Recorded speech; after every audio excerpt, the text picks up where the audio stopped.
அநேகருடைய எதிர்பார்ப்புகளை நான் இன்றைக்கு நிறைவேற்ற போகிறேன். ஹல்லேலூயா. உங்கள் எதிர்பார்ப்பு முடிவுக்கு வருகிற வருஷமாய் அமைய போகிறது. ஆமென். நெடுங்காலமாய், நெடும் வருஷமாய், நெடும் மாதங்களாய் என்னென்ன காரியங்களுக்காய் காத்திருந்து எதிர்பார்த்திருக்கிறோமோ, ஆமென், எல்லா எதிர்பார்ப்புகளும் நிறைவேறுகிற ஆண்டாய் கர்த்தர் நமக்கு மாற்றி தர போகிறார். ஹல்லேலூயா, ஹல்லேலூயா. உங்கள் காத்திருப்பு முடிவுக்கு வந்தது. உங்கள் காத்திருப்பு முடிவுக்கு வந்தது. உங்கள் காத்திருப்பு முடிவுக்கு வந்தது. எத்தனை காரியங்களுக்காய் காத்திருந்தீர்களோ அத்தனை காரியங்களில் கர்த்தருடைய கரம் இந்த காலை வேளையிலே எழுந்தருளி அற்புதங்களை செய்கிறதை, அதிசயங்களை செய்கிறதை, ஆண்டவர் சிலவற்றை அடையாளப்படுத்துகிறதை பார்க்க போறீங்க. ஆமென், ஹல்லேலூயா.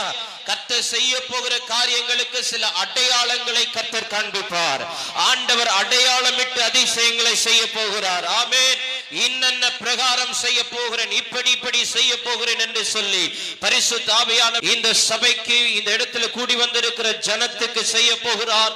அவர்களுடைய காத்திருப்பு முடிவுக்கு வரப்போகிறது. ஒரு உயர்வுக்காக காத்திருப்பார்களே ஆனால் உயர்வு வரப்போகிறது. ஒரு சுகத்துக்காக காத்திருப்பார்களே ஆனால் சுகம் வரப்போகிறது. ஒரு விடுதலைக்காக காத்திருப்பார்களே ஆனால் விடுதலை வரப்போகிறது. ஒரு அற்புதத்துக்காக காத்திருப்பார்களே ஆனால் அற்புதம் வரப்போகிறது.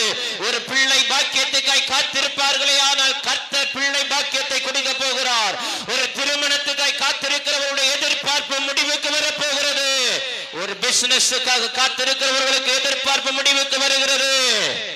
நிலம் வாங்கணும்னு யாராவது ஆயத்தமா இருக்கிறீங்கன்னா உங்கள் எதிர்பார்ப்புகளும் இந்த காலை வேளையிலே கர்த்தர் நிறைவேற்ற வல்லமை உள்ளவராய் இருக்கிறார்.